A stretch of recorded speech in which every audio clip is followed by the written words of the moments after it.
Hi everyone, in this video I'm going to show you how to use Excel to compute a probability with the binomial distribution. So in this particular example we're going to compute a probability when we have an equal sign. This will always work if you have a binomial probability and there is an equals. So just click on your cell here and then just type in equals and then type in BINOM, and there it is, that's the one we want, .dist, parentheses.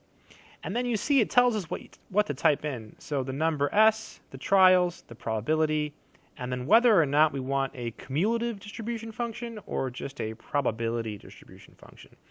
In this case, when we have an equals, it's going to be just the PDF. So we're going to put false.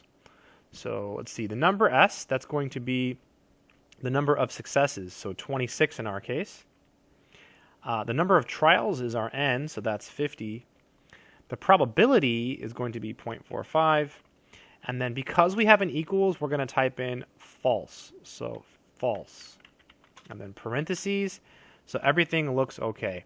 If you have a less than or equal to, then you type in true, and then for the equal to one, you type in false. So let's try it, and that's the answer. I hope this video has been helpful.